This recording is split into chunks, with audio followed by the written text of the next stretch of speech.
Halo, selamat pagi pemirsa. Selamat datang di iNews Today. Apa kabarnya hari ini Yasmin dan juga pemirsa?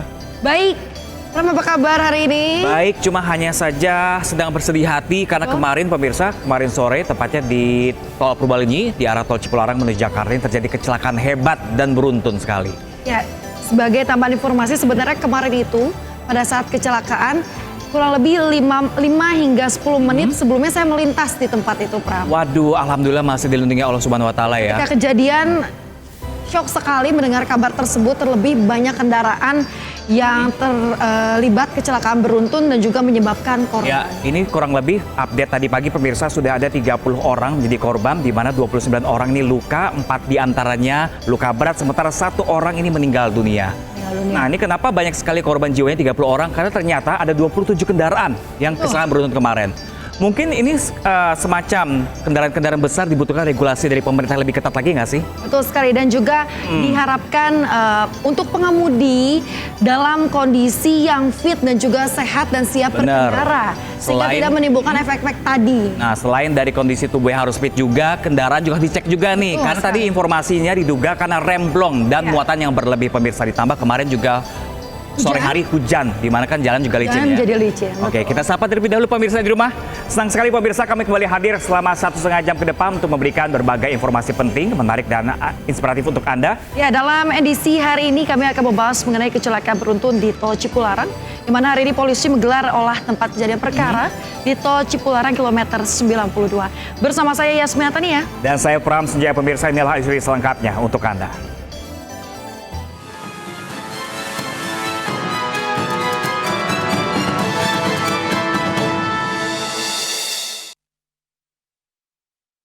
Ya, sementara itu pemirsa, polisi melakukan olah tempat kejadian perkara atau TKP kecelakaan maut di ruas Tol Cipularang, kilometer 92 arah Jakarta. Ya, polisi bersama Jasa Marga ini melakukan pengalihan arus kendaraan sementara untuk kelancaran olah TKP. Mirsa, olah TKP dimulai pada pukul 8 pagi untuk mengetahui penyebab pasti kecelakaan maut yang dipicu oleh remblong truk trailer pengangkut kertas karton. Arus lalu lintas dialihkan keluar melalui gerbang tol Cikamuni di kilometer 116 dan masuk kembali melalui gerbang tol Jatiluhur di kilometer 84. Akibat kecelakaan, 29 orang menjadi korban, sebanyak 21 orang mengalami luka ringan, 7 luka berat, dan 1 orang anak berinisial S berusia 14 tahun meninggal dunia.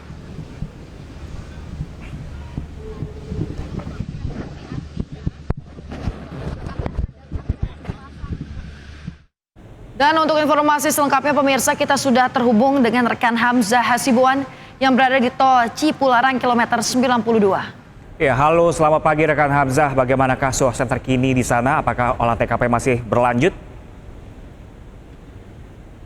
Ya, selamat pagi Pram, Yasmin dan juga pemirsa. Saat ini di Tol Cipularang, Polda Jawa Barat melakukan olah TKP ataupun rekonstruksi kejadian kecelakaan yang kemarin melibatkan sekitar belasan kendaraan dan juga menelan puluhan korban luka-luka yang saat ini sedang dibawa ke Rumah Sakit Abdul Rojak Purwakarta. Saat ini bisa dilihat di sebelah kiri saya, di seberang sana, itu jalur Tol Cipularang dari Bandung mengarah ke Jakarta saat ini sudah dibuka untuk umum karena sudah banyak kendaraan yang saat ini mengantri seperti itu. Namun pihak kepolisian baru membuka 2 lajur dari jalur sebelah arah dari Bandung ke Jakarta karena pihak kepolisian masih memberikan pembatas untuk menetapkan bahwa pembatas tersebut adalah tempat kejadian kemarin kecelakaan beruntun yang melibatkan belasan kendaraan. Anda kabarkan arus lalu lintas sudah mulai lancar di sana, artinya olah TKP sudah selesai. Apakah nantinya olah TKP masih akan dilakukan dan adakah sosialisasi bagi pengguna jalan di sana untuk olah TKP selanjutnya?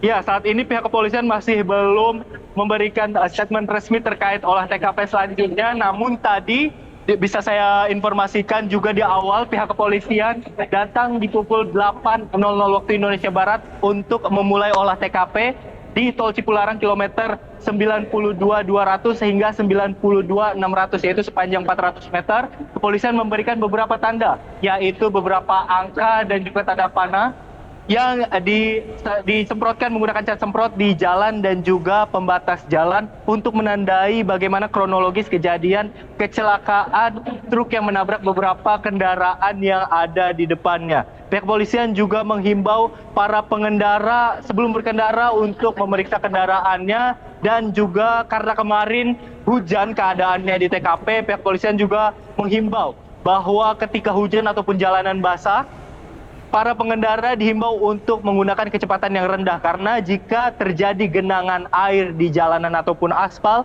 bisa berbahaya ketika ban tidak langsung menapak ke aspal dan menyebabkan kejadian pengereman tidak sempurna yang menyebabkan kecelakaan. Seperti itu Pram dan Yasmin. Ya, Hamzah, mungkin bisa dikonfirmasi berdasarkan informasi terbaru yang Anda dapatkan, berapa total jumlah korban akibat kecelakaan yang terjadi kemarin sore? Ya, setelah kami tadi mendatangi atau mengunjungi Rumah Sakit Abdul Rojak Purwakarta, kami mendapatkan update bahwa terdapat sekitar 29 korban yang dibawa ke Rumah Sakit Abdul Rojak Purwakarta untuk mendapatkan perawatan. 24 diantaranya mengalami luka ringan, 4 diantaranya mengalami luka berat, dan 1 korban diantaranya meninggal, yaitu remaja wanita berusia 14 tahun yang saat ini sudah dibawa pulang oleh keluarganya ke daerah Serengseng Sawah, Jakarta Selatan. Kemudian tadi juga dapat kami informasikan bahwa terdapat 5 orang lainnya yang sudah dijemput oleh keluarga. Jadi tersisa sekitar 23 korban yang saat ini masih menjalani perawatan di Rumah Sakit Abdul Rojak Purwakarta dan menunggu untuk dijemput oleh keluarga. Baik Hamzah, selain dari jumlah korban yang telah imbas dari kecelakaan ini, apakah ada dari hasil olah TKP, kepolisian sudah menyampaikan fakta-fakta terbaru tadi pagi?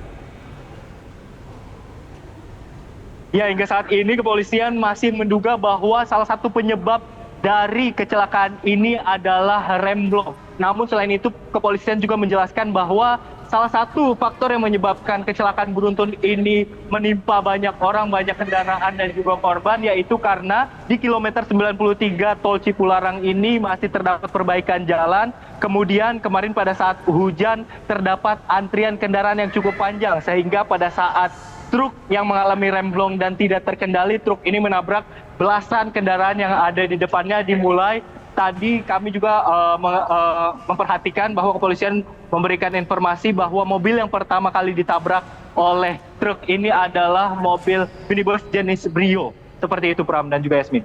Baik, terima kasih Hamzah Hasibuan melaporkan langsung dari ruas tol Cipularang kilometer 92 Purwakarta, Jawa Barat. Benar. Selamat bertugas kembali, hati-hati di sana.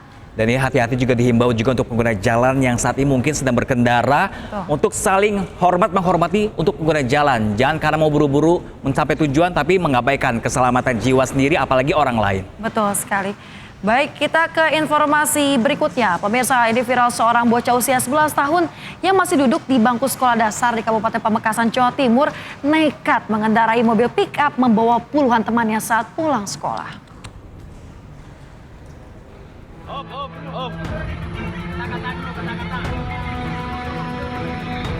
Banda tang di macam kata-kata dulu. Dah ada mah. Lah. Mati nak rombongan. Heboh seorang bocah yang masih memakai seragam sekolah dasar di Kabupaten Pamekasan, Madura, Jawa Timur, Senin siang mengendarai mobil pick-up membawa rombongan puluhan temannya saat pulang sekolah. Aksi nekat bocah mengendarai mobil pick-up warna hitam ini dilakukan di Jalan Raya Desa Batu Kerbui, Kecamatan Pasean, Pamekasan pada Jumat siang kemarin.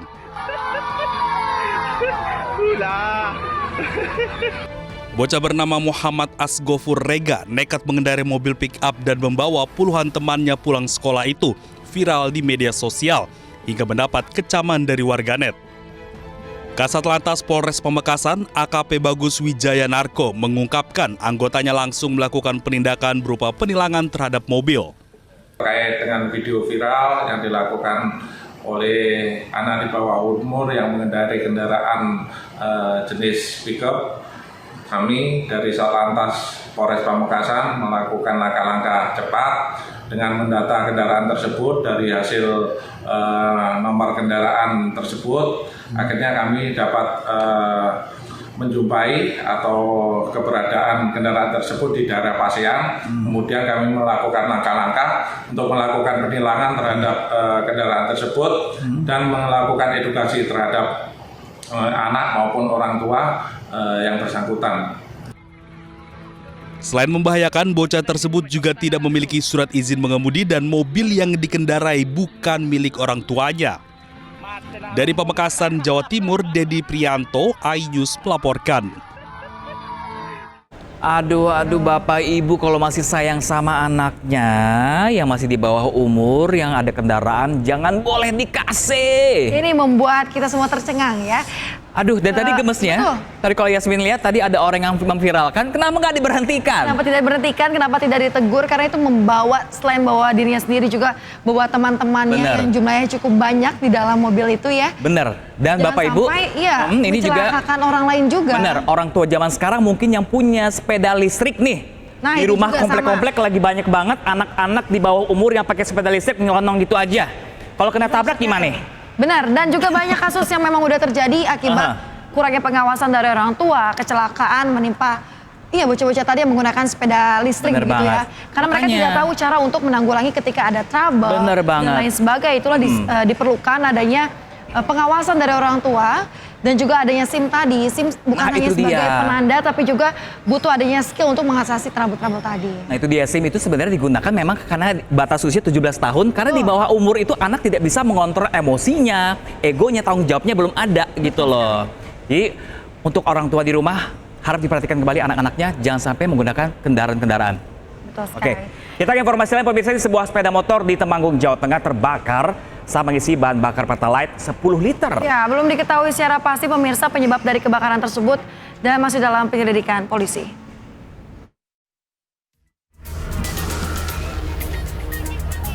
Sebuah sepeda motor terbakar saat mengisi bahan bakar di SPBU Rejosari, Kecamatan Pringsurat, Temanggung, Jawa Tengah.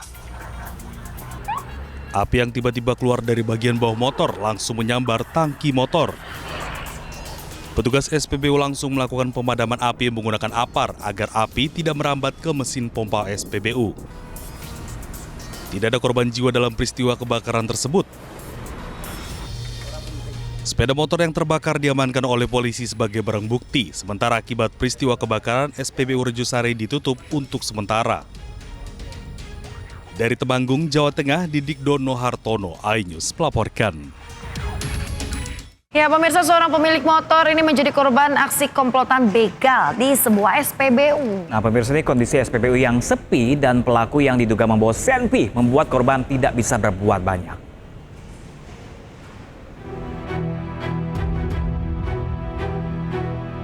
Aksi komplotan begal motor yang beraksi di sebuah SPBU di Jalan Fatmawati Raya, Kebayoran Baru, Jakarta Selatan, terekam kamera pengawas SPBU. Peristiwa berawal saat korban tengah mengisi angin, didatangi pelaku dan langsung merampas motor sambil menodongkan senjata api. Korban yang panik berusaha meminta tolong, namun suasana POM dalam kondisi sepi membuat korban akhirnya pasrah melihat motornya dibawa pelaku. Kasus ini telah ditangani Polres Metro Jakarta Selatan dan tengah dalam penyelidikan petugas. Dari Jakarta, Dan Helmi Sajangbati, iNews melaporkan. Ya, sementara itu viral di media sosial pemirsa, mobil terduga pelaku penculikan seorang siswi SMP di Cianjur, Jawa Barat ini diamuk oleh warga. Kedua pelaku yang mencoba kabur diamankan oleh polisi.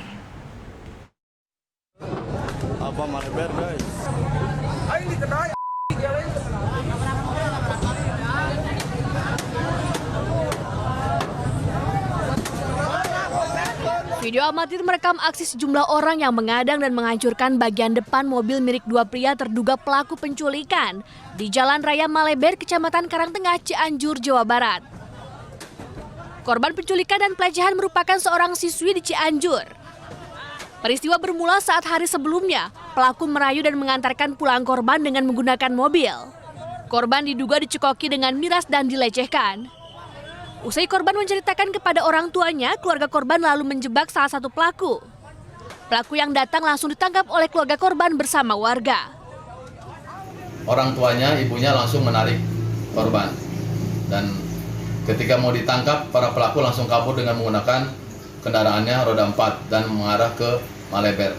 Nah, pada saat di Maleber, karena itu pertigaan, malam hari terjadi macet, ya, tersendat, akhirnya terhalang sehingga masyarakat yang mengejar ya, menangkap pelaku. Kedua pelaku sudah diamankan petugas di Polsek Karangtengah dan masih menjalani proses pemeriksaan lebih lanjut. Dari Cianjur, Jawa Barat, Muhammad Andi Isyan, iNews melaporkan. Sebuah pesawat latih milik sekolah penerbangan mendarat darurat di Pantai Cemara Sewu, Cilacap, Jawa Tengah. Informasi selengkapnya kami hadirkan sesaat lagi untuk Anda pemirsa. Jangan kemana-mana, tetaplah bersama kami di iNews Today akan segera kembali.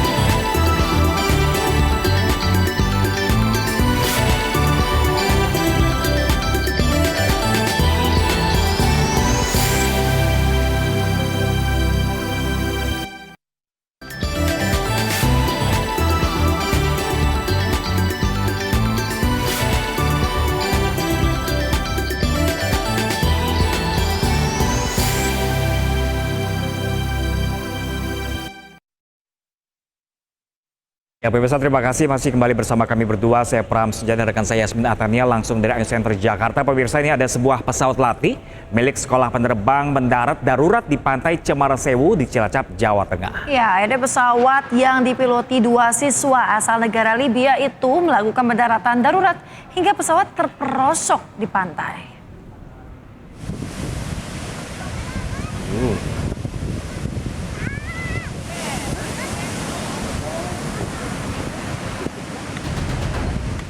Pesawat latih milik Sekolah Penerbangan Perkasa Flight School mendarat darurat di Pantai Cemara Sewu Indah, Kabupaten Cilacap, Jawa Tengah. Kondisi pesawat latih jenis PA-34 Seneca ini terperosok di pasir pantai. Insiden ini menjadi tontonan warga yang berkerumun di lokasi. Kejadian bermula saat pesawat yang dipiloti oleh 2 siswa penerbang asal Libya melakukan latihan terbang pada Senin pagi pukul 8.30 dari Bandara Tunggul Wulung. Sekitar 1 jam mengudara, pilot melaporkan adanya kegagalan pada mesin. Pilot kemudian mendaratkan pesawatnya di Pantai Cemara Sewu.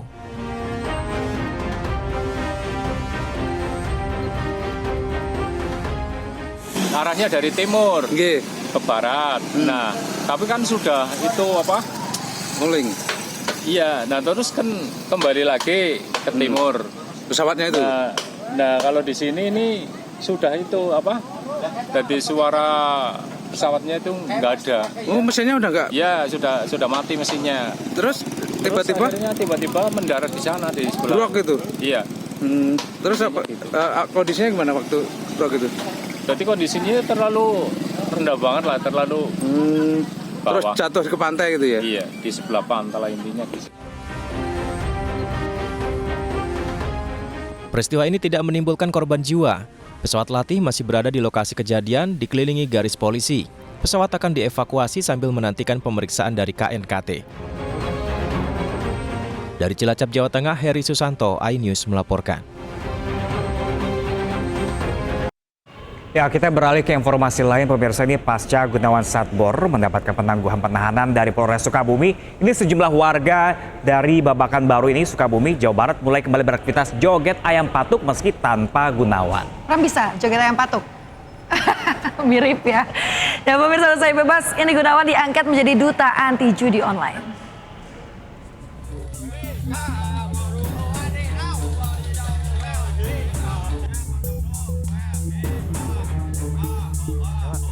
Pasca penangguhan tahanan Gunawan Satbor dikabulkan Polres Sukabumi, aktivitas warga Babakan Baru Desa Bojong Kembar, Kecamatan Cikembar, Kabupaten Sukabumi, Jawa Barat kembali ramai oleh jogetan ayam patuk khas Gunawan Satbor.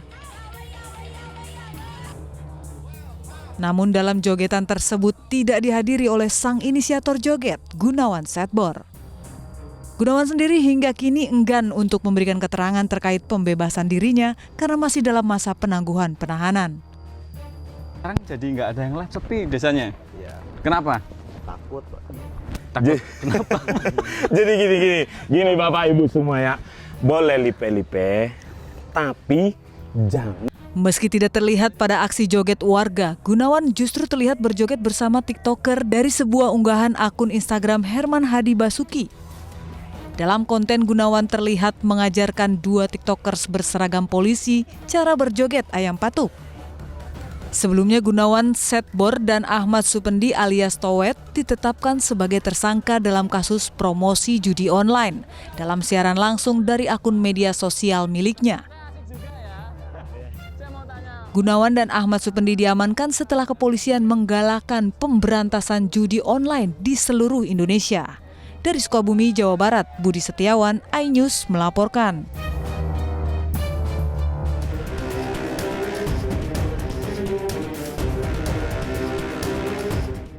Kreator konten asal Sukabumi, Jawa Barat, sekaligus tersangka kasus promosi judi online Gunawan Setbor diangkat menjadi duta anti judi online. Hal ini disampaikan Kapolri Jenderal Listio Sigit Prabowo saat rapat dengan Komisi 3 DPR Senin siang. Pengangkatan duta anti judi online diberikan usai penahanan Setbor ditangguhkan. Sementara Gunawan Setbor saat ini kita tangguhkan dan kita jadikan dia duta untuk anti judi online. Ini juga mungkin juga bisa menjawab berbagai macam pertanyaan kenapa hanya ada perbedaan ataupun pembedaan perlakuan terhadap influencer. Intinya terhadap mereka yang belum paham kita sadarkan dan kemudian kita jadikan mereka duta untuk anti kampanye judi. Sebaliknya mereka juga kita manfaatkan untuk mendalami dan mengembangkan siapa orang-orang yang berada di belakang mereka. Penangguhan penahanan Gunawan Setbor diberikan sejak Jumat lalu. Penangguhan penahanan diajukan Gunawan dan keluarganya.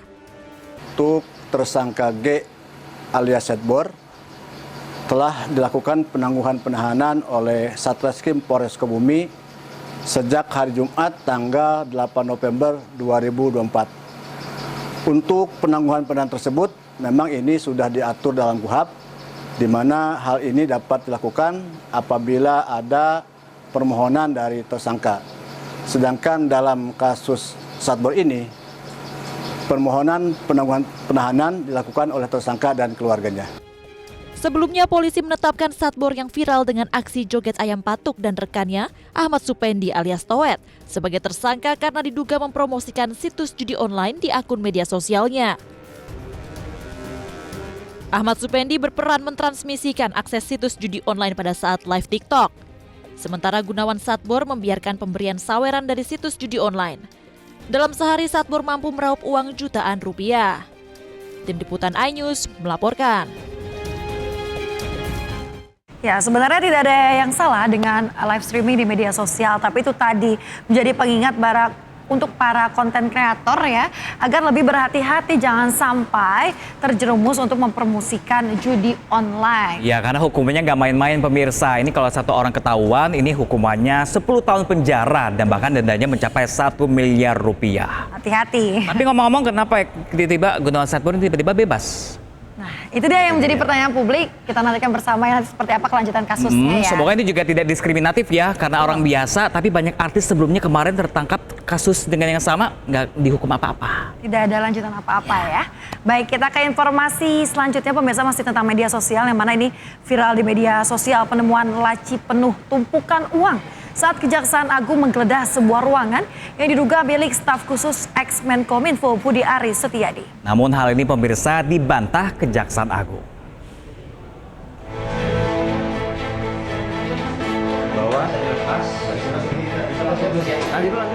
Viral di media sosial video penyidik Jampitsus Kejaksaan Agung menggeledah sebuah ruangan dan menemukan tumpukan uang tersimpan di dalam loker. Video ini dinarasikan sebagai aktivitas penggerebekan yang diduga menyasar salah satu staf khusus mantan Menkominfo yang kini menjadi Menteri Koperasi, Budi Aris Setiadi. Dalam video, penyidik membuka satu persatu loker yang dipenuhi tumpukan uang. Video ini turut diunggah Wakil Ketua Komisi 3 DPR RI Ahmad Sahroni di akun media sosialnya. Ia turut mempertanyakan kebenaran isu tersebut. Namun Kejaksaan Agung membantah penggeledahan dengan temuan uang tersebut dilakukan di ruangan staf sus Menkominfo. Kapus Penkum Kejagung Harli Siregar menyebut video yang beredar adalah kegiatan penyidik saat menggeledah sebuah kantor di Jakarta terkait kasus korupsi Duta Palma Group. Sementara itu, mantan Menkominfo Budi Aris Setiadi mengaku siap diperiksa dalam kasus judi online jika diperlukan. Ia menyebut mendukung penuh upaya penegakan hukum yang dilakukan pihak kepolisian. Pak Presiden mau ke luar negeri? Ya, pokoknya saya fokus ngurus operasi dan rakyat. Kita dukung penegakan hukum, dan yang ketiga kita tetap serius berantas judi online. Apa ya? Solusinya gimana? Lalu kita warga negara. Dan nanti katanya polisi mau mendalami Pak. Gimana Pak? Tunggu aja dalamnya nggak apa. Kita siap dipanggil juga Pak. Pasti nggak. Berarti siap pasti nggak terlibat Pak. Pak kenal nggak Pak Mas sudah pegawai Om Diki yang dipisah Pak? Ya tahu lah namanya. Coba.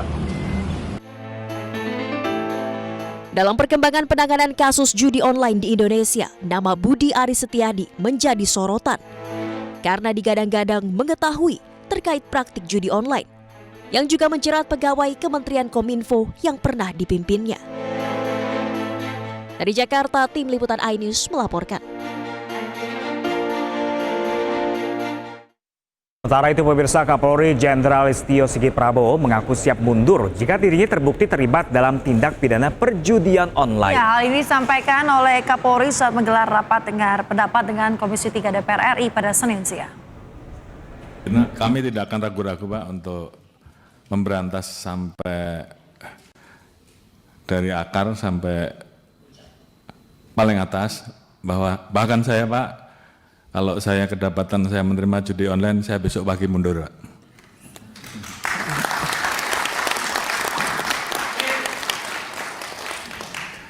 Demikian juga terhadap anggota saya sudah perintahkan untuk berantas judi online. Jadi kalau di antara rekan-rekan tidak melaksanakan hanya 2, Anda terlibat, itu yang pertama, atau membiarkan, atau takut. Jadi saya kira pilihannya kalau tidak sanggup silahkan mundur. Sama dengan saya Pak. Pemirsa, hanya gara-gara tidak dipinjami ponsel, seorang suami tega menganiaya istrinya hingga terluka parah. Informasi selengkapnya sesaat lagi, jangan kemana-mana, tetaplah bersama kami.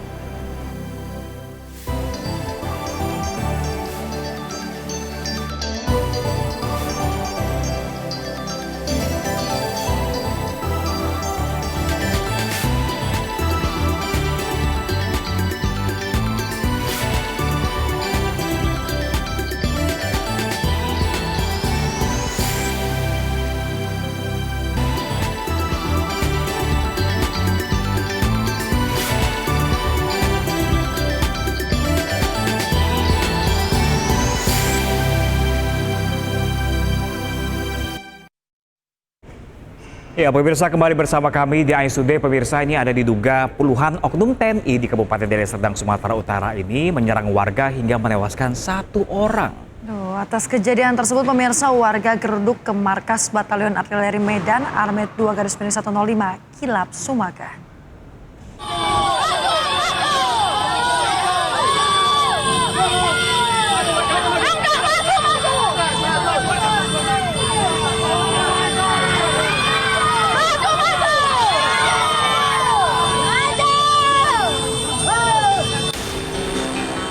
Ratusan warga geruduk markas Batalion Artileri Medan Armet 2/105 Kilap Sumagan di Kabupaten Deli Serdang, Sumatera Utara.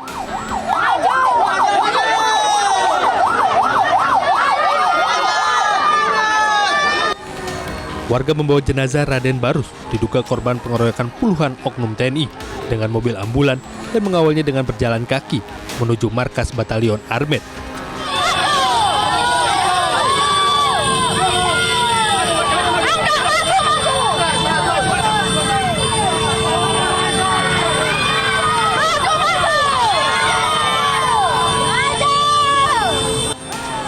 Namun aksi warga tersebut diadang truk TNI untuk menahan masyarakat dan ambulan jenazah.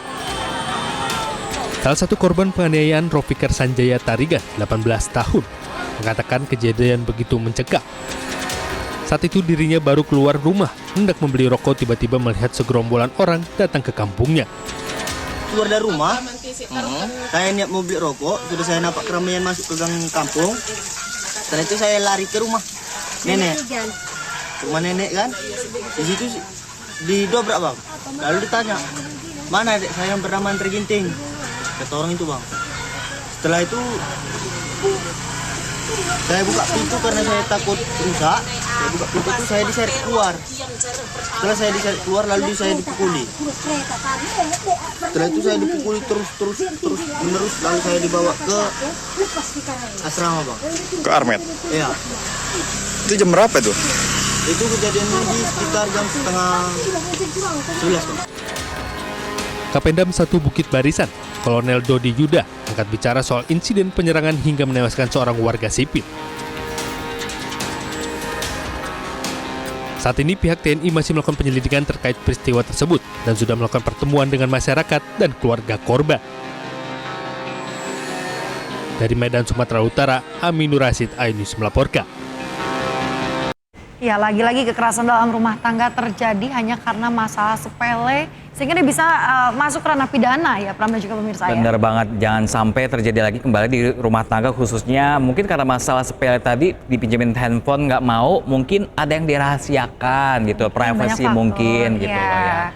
Tapi bisa dibicarakan baik-baik loh. Tidak harus ke pidana. Benar sekali. Kita ke informasi berikutnya, Pram dan juga pemirsa, ini Wakil Presiden Gibran Rakabuming Raka membuka posko aduan bernama Lapor Mas Wapres. Nah, melalui layanan ini pemirsa, masyarakat bisa datang langsung ke Kompleks Istana Wakil Presiden Jakarta untuk mengadukan masalah mereka.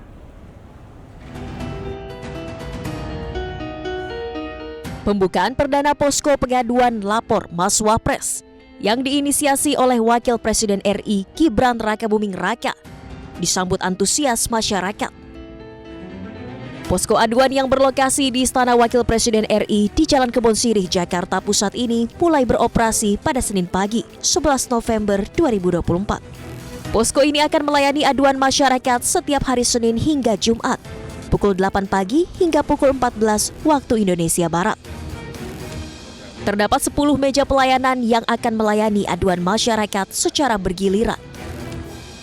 Aduan yang dilaporkan masyarakat ke posko ini akan ditanggapi secara serius dan dikoordinasikan melalui lembaga, kementerian, dan instansi terkait sesuai dengan jenis permasalahannya. Dan terkait alur, masyarakat bisa secara langsung datang ke kantor Sekretariat Wakil Presiden di Jalan Kebon Sirih nomor 14 Jakarta Pusat untuk melaporkan aduannya.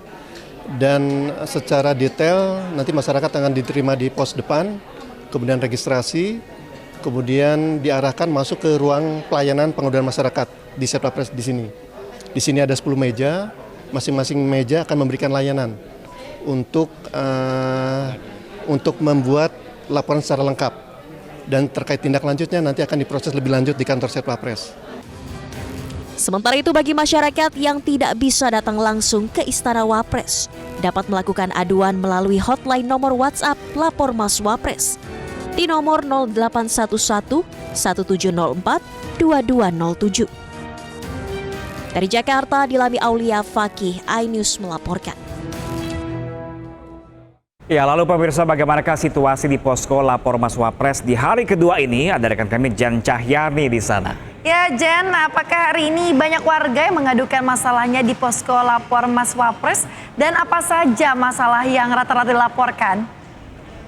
Baik, Pram, Yasmin, dan juga pemirsa. Betul sekali, hari ini memasuki hari kedua Lapor Mas Wapres yang dilaksanakan di Istana Wakil Presiden Republik Indonesia. Saat ini saya berada di depan antrian para warga yang hari ini akan melaporkan masalahnya secara langsung kepada Wakil Presiden melalui prosedur yang sudah disediakan ya tentu saja di Istana Wakil Presiden. Nah, kalau kita lihat di sini banyak sekali warga yang sudah mengantri sejak pagi karena sudah dibuka sejak pukul 8 pagi hingga pukul 2 siang setiap Senin sampai Jumat. Nah, itu dia Pram, Yasmin dan juga pemirsa antrian yang ada di luar Istana Wakil Presiden, dan nantinya setelah mereka mengantri di sini mereka akan diarahkan untuk mengambil nomor antrian di dalam, lalu kemudian akan dipanggil satu persatu untuk mereka menceritakan keluhannya seperti apa di dalam sana. Dan jadi tidak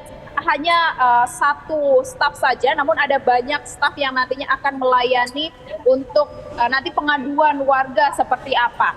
Dan tadi kami juga sempat mengobrol dengan salah satu warga yang melapor ke Istana Wakil Presiden. Ini masalahnya berbagai macam ya.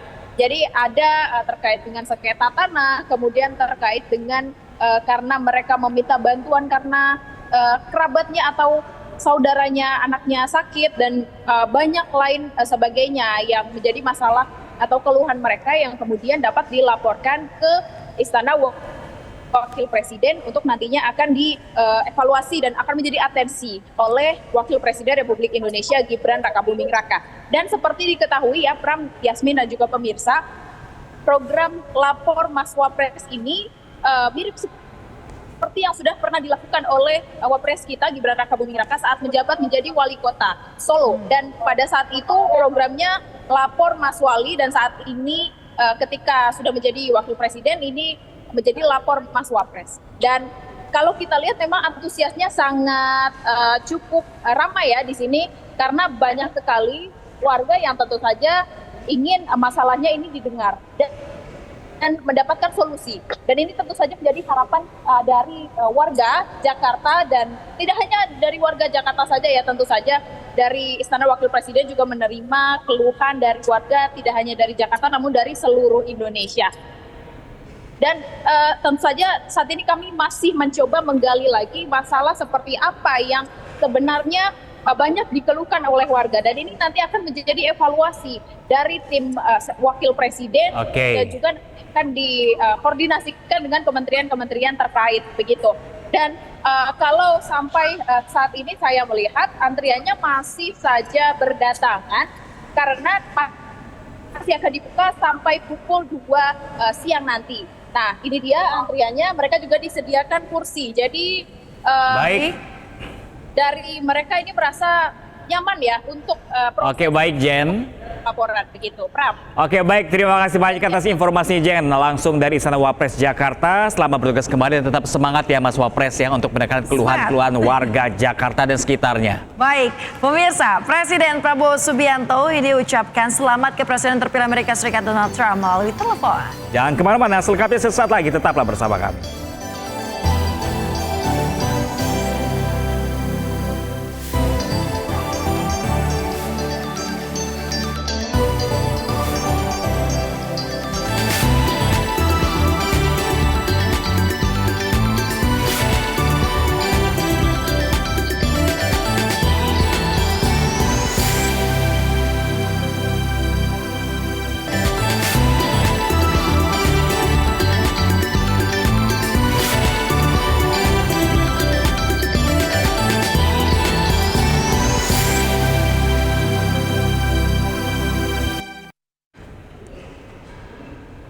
Ya, pemirsa, Presiden Prabowo Subianto menelpon Donald Trump dan menyampaikan sukacita atas terpilihnya Trump sebagai Presiden Amerika Serikat. Ya, sementara itu pemirsa, Trump menyebut Presiden Prabowo sebagai sosok yang luar biasa dan memuji bahasa Inggris Presiden Prabowo.